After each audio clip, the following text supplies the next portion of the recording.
Hello everyone, I'm Mr. Macabre and welcome back to my movie library. This is going to be a new kind of video. I've never really done one of these before, so I'm actually you can tell I'm kind of happy, I'm kind of looking forward to it. I've definitely seen other people do these kind of videos and stuff, and I thought it'd be fun to do one. This is going to be called What You Watching? And yeah, then, just kind of like, talk about some movies that I've been able to see, movies I haven't seen before and stuff, giving them first time watch and stuff, or maybe just, like being a chance to revisit something I haven't seen in a long time and, seeing if it's like, oh, I watched that movie a long time ago and I hated it or I loved it and, I want to watch it a second time and see, if I still feel the same way about it. So yeah, so we're going to go ahead and do that. Here it is. I'm feeling healthy and fine because I've had the last few days off of work, had some vacation time saved up, so it took a few days off, kind of recharged the batteries, and just kind of I just did a video where I did my Kino, the big stack I got from the Kino Lorber sale. So these are mostly going to be all Kino Lorber movies that I watched, but yeah, so I was like, I wanted to try to get some of these watched, and so here we go. This one here. Saw this movie a long time ago. Didn't really remember much about it, but I picked it up on the sale. I think it was only like $11.99, and the main reason why I wanted to get it again because it was the screenplay and story was created by Tom Holland, not Spider-Man Tom Holland, but Fright Night and Child's Play is Tom Holland, and that is The Beast Within. Hadn't seen this movie for so long, and just wanted to revisit it again. And fun movie, fun creature feature movie, and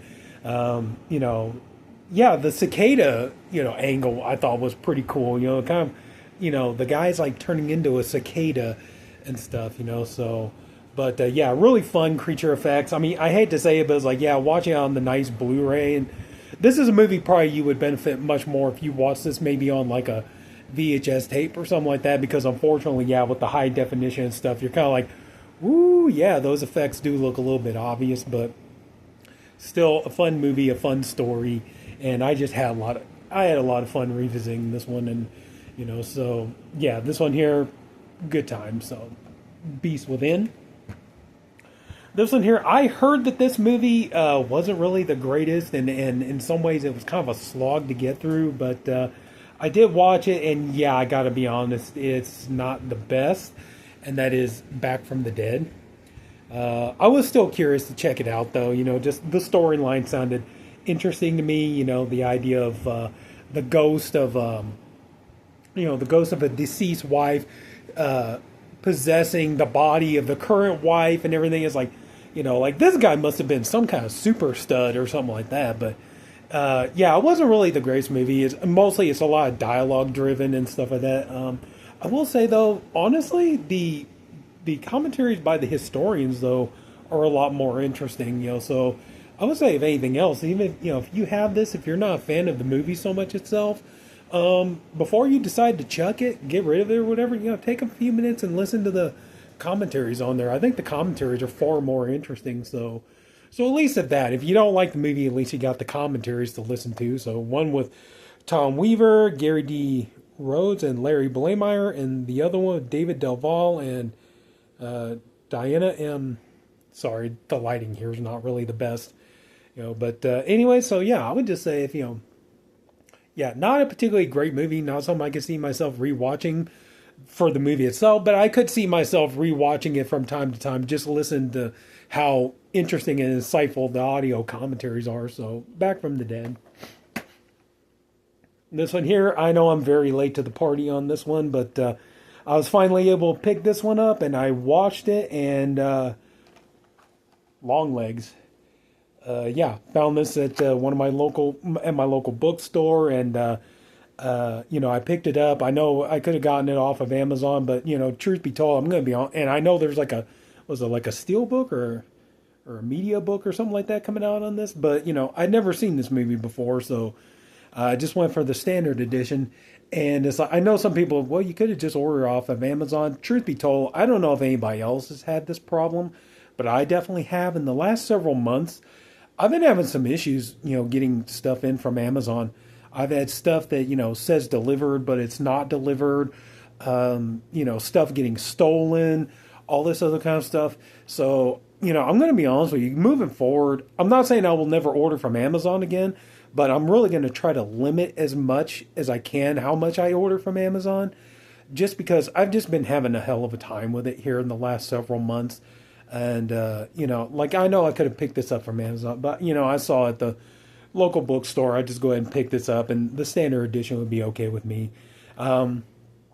Watching the movie, at first I was kind of not really digging it, to be honest with you. It's very slow paced, very deliberate, lots of long, lingering, drawn out scenes and stuff like this. And, it was till kind of getting into the third act, that's when I felt the movie really picked up. And of course, Nicolas Cage, at first I was like, that, I'd seen the pictures and stuff on social media and stuff. I did not know that was Nicolas Cage. I was like, that's Nicolas Cage? Holy shit. But of course, once he's in there and he's, he's crazy Nicolas Cage and all that stuff. And, he's so interesting to watch. And I thought the concept was really interesting too. The idea of, putting the devil in the dolls and stuff like that. I thought that was a really, really cool concept. I like that. And so, yeah, I mean, at the end of the day, I really did enjoy this movie. Oz Perkins, I haven't seen Gretel and Hansel. I did see Blackcoat's Daughter, and I may need to give that one another watch. I remember the first time I watched it, I wasn't really digging it. But maybe I need to kind of give it a second shot. I'm definitely looking forward to The Monkey. I heard The Monkey's supposed to be amazing. It's supposed to be really good. So I'm looking forward to watching The Monkey. I remember the movie Removal. I did not know he was the bastard guy in Removal.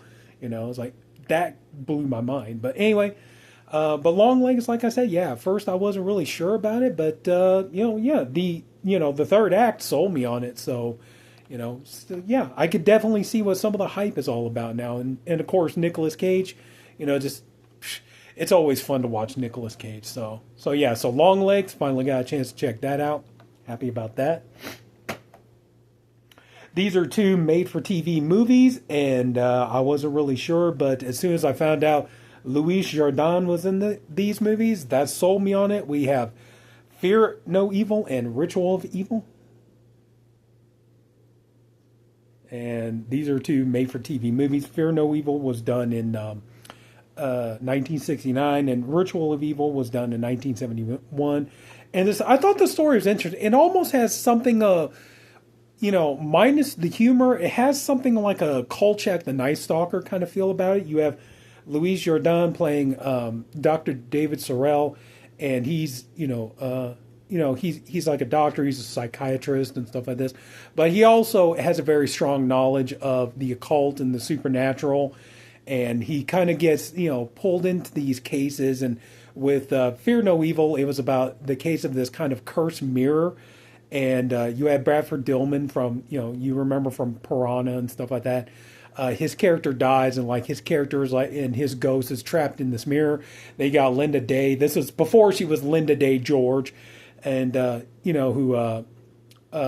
his spirit is like trying to get her to come into the mirror and kind of be in this kind of purgatory with him and stuff like that. And so David Sorrell, he's trying to save her before, this can happen. And it was pretty interesting. But you got to remember, we're dealing with late 90s, early 70s TV movies, so don't expect the utmost in quality and stuff. Some of these movies do kind of lag a little bit.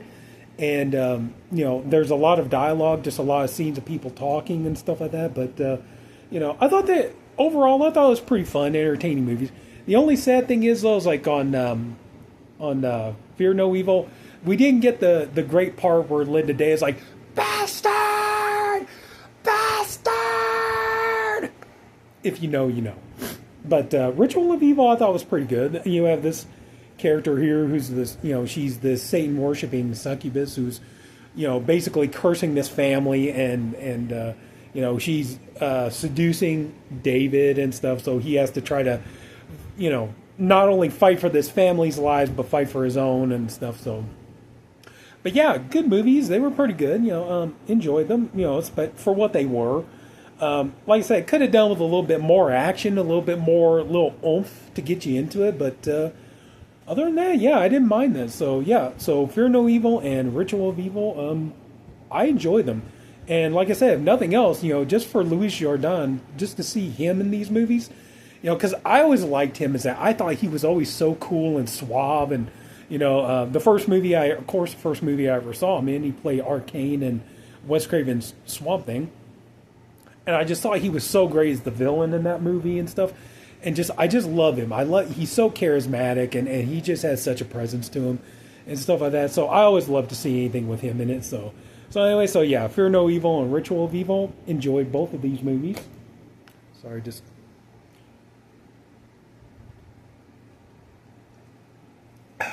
Sorry. Next up, another double feature. This one I got on 4K. This is the Volume 1 in the Pearl in Distress. We have And Soon the Darkness and Sudden Terror.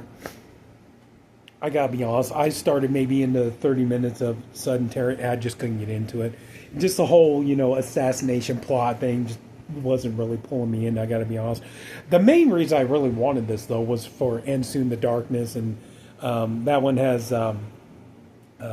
Pamela Franklin in it, who I always, I admit, when I was young, the first time I saw Legend of Hell House, I had a crush on Pamela Franklin. I just, she just kind of won me over, and that was kind of the main reason I wanted to see And Soon the Darkness, just because I like her, and I just always thought she was so beautiful and adorable and stuff like that, and she is in this movie as well, and Pamela Franklin in 4K looks amazing, she looks...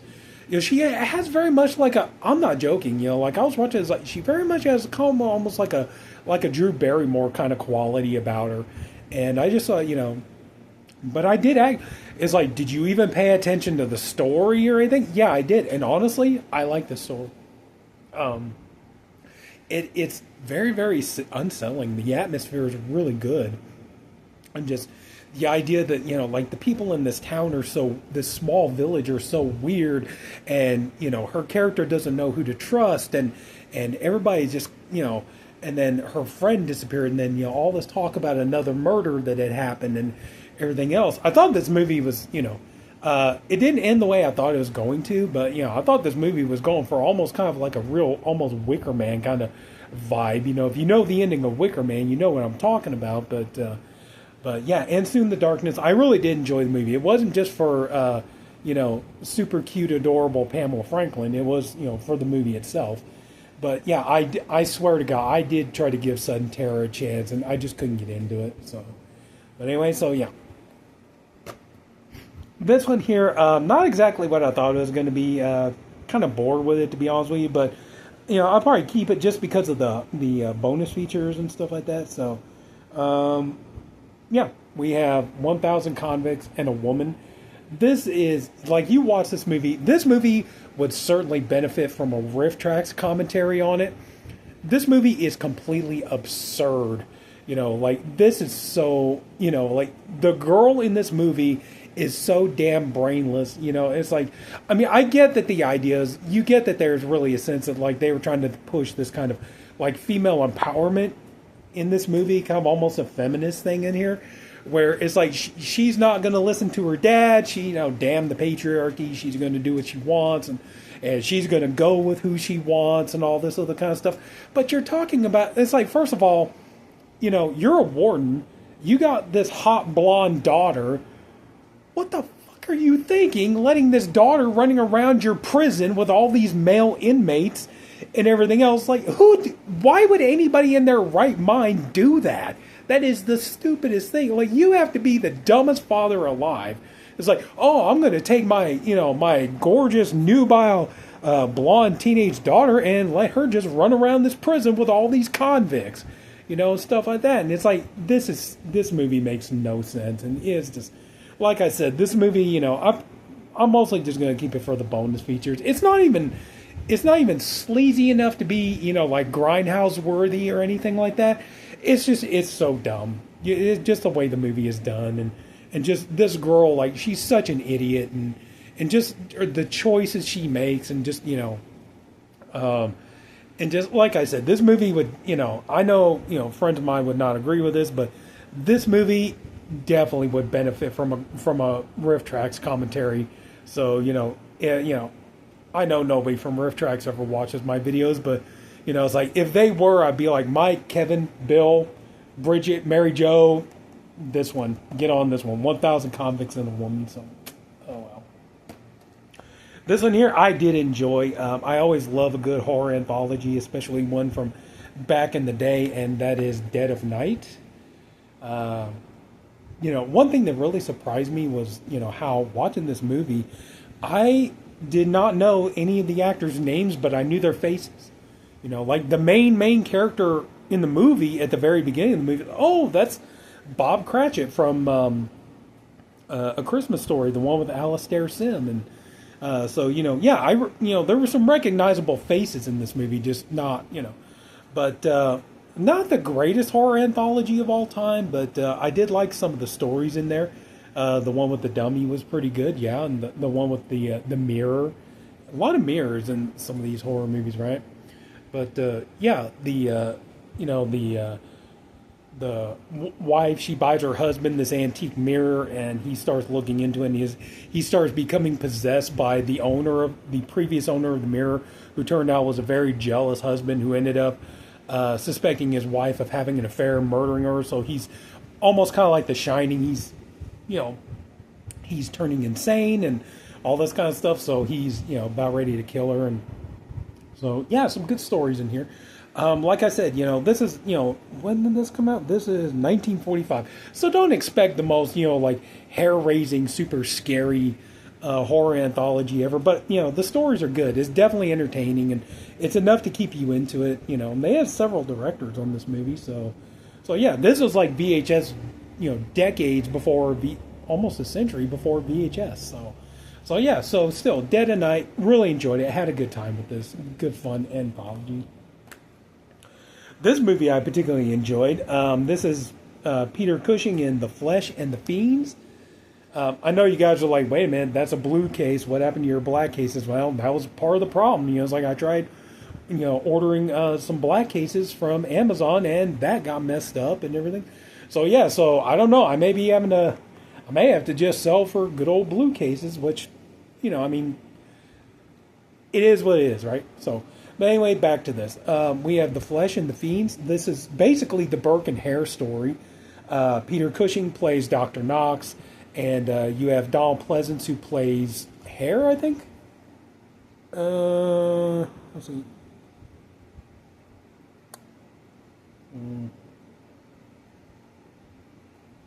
Yeah. Well, anyway, it's like, Donald Pleasance plays Hare, I believe, and Burke is, I forget the name of the actor who played Burke, but it's basically the Burke and Hare story, where Peter Cushing's character, Dr. Knox, he wants to further the advances of medicine and stuff like that, and of course, he needs bodies, and so he gets Burke and Hare, and they start going and robbing graves, and when that doesn't, really work out for them, they start murdering people. I will say Donald Pleasance really is an amazing, he plays such a great villain. He does such a good job in this. I mean, of course, you think Donald Pleasance, you think Dr. Loomis and Halloween and stuff like that. And don't get me wrong, he was phenomenal, and stuff. It's crazy to think, like you watch these movies like, yeah, the fact that like Carpenter did ask Peter Cushing to play Dr. Loomis, and he refused, and Christopher Lee refused and stuff, but Donald Pleasance said yeah. It's amazing to think, but yeah, Donald Pleasance is definitely a standout in this movie. I would say, like he's definitely somebody you want to watch. He plays such a great villain, and he's so slimy and repulsive in the role. But yeah, if you ever get a chance, check this out. I've got several Burke and Hare movies. I know Kino just released another one on Blu-ray and everything else. Another fun one is the John Landis one with Burke and Hare with Simon Pegg and Andy Serkis, which oddly enough, you got Peter Cushing in this movie. That movie has Christopher Lee in it, so interesting, I think. But I enjoyed it. Yeah, really good movie. Peter Cushing, reliable as always. Donald Pleasance is amazing to watch. Yeah, Billy Whitelaw is in this. God, Billy Whitelaw from Hot Fuzz and The Omen, and like Tell you what, that woman was quite a dish back in the day. You know, it's like she was gorgeous back when her younger years and stuff. You know, but yeah. So anyway, The Flesh and the Fiend's a lot of fun to watch. Enjoyed that one. Four more to go. Oh, I'm going to end on a good one. This one here, The House of the Long Shadows. This one here, to me, this is like heat for the horror film crowd. You know, like everybody's like, you know, if you remember when Heat came out and they were, oh my God, Pacino and De Niro, you know, on screen for the first time and all this other kind of stuff, you know, and, you know, on screen together for the first time, you know. And this here, you know, you got, you know, these four horror icons. You got Christopher Lee, Vincent Price, Peter Cushing, John Carradine, you know, and stuff. And this movie was a blast to watch. I had a lot of fun with it. A great story. I love the fun twist at the end of it and just had a great time with it. You know, this is a good story. And to see all four of these horror icons in a movie together, that was enough. You know, but the story was really good and fun. And I loved how it kept you, it's like, what is going to happen next? You know, it's like, you know, okay, so John Carradine is already in the house, but then, you know, Peter Cushing shows up, then Vincent Price shows up, then Christopher Lee shows up. You know, I love the way this movie worked and the twists and turns and everything. So I really enjoy this movie. This movie was a blast. So I would definitely, yeah, if you love these four actors, if you've never seen this movie, get this movie and watch it. It's a lot of fun. It's a hoot and a holler. This one here, yeah, this one, I kind of expected more from this one. This one didn't really blow me away. Blood and Lace. Yeah, it just wasn't really what I thought it was going to be. It's more this. I thought it was going to be more kind of like a prototype slasher movie, but it ended up being more about this story about these, you know, kids. Even though probably like the youngest one in there is like 25, who are in this, you know, basically this foster home, and they're being mistreated by, you know, the woman who runs the place and the handyman who's a pervert and a drunk and all that kind of stuff. You got Vic Tayback. I always remember Vic Tayback from Alice, you know, Mel's Diner and all that stuff.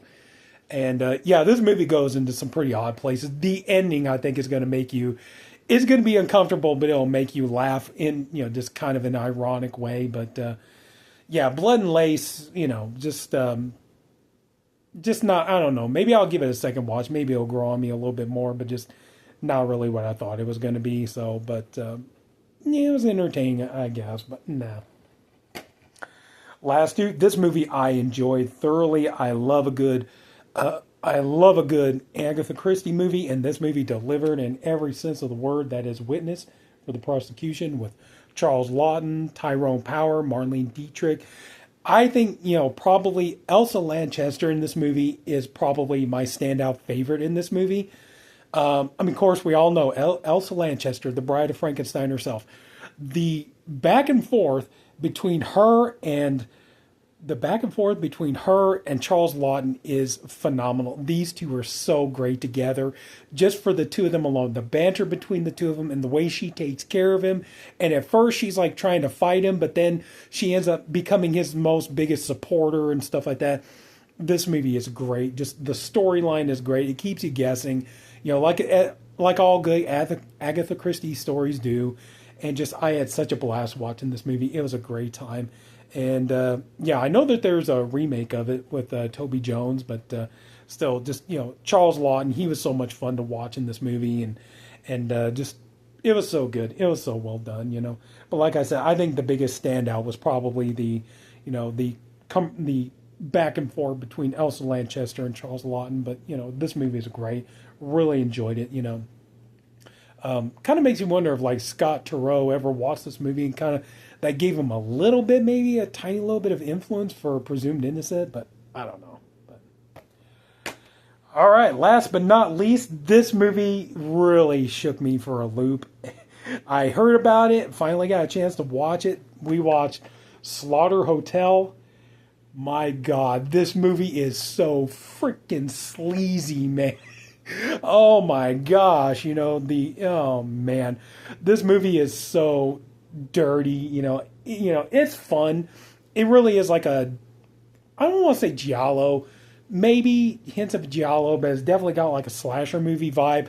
But this movie is so freaking sleazy. There is so much nudity, like so much just going on with this, and just, man, oh man, I had a blast watching this movie. This is just sleaze-tastic. Klaus Kinski, I mean, yeah, he's the red herring in the movie. He's the one everybody thinks is going to be the killer, but turns out actually he's not the killer. But I just had a blast watching this movie. I was just laughing out loud. The kill scenes are pretty gruesome, and some of the scenes are effective, but yeah, just oh man. Anyway, so Slaughter Hotel, yeah, I had some fun with this one. So that's it. So that's everything I've watched over the last several days, and I hope you guys liked the video. Hopefully we can do more of these, and hopefully you'll enjoy watching them. So if anybody took the time to watch this, I thank you for doing it. I appreciate you for doing it. I also hope you enjoyed the video. If you did, would you please leave a like, and go ahead and subscribe to my channel. So that's it, everybody. Take care. Have a good night. See you all later.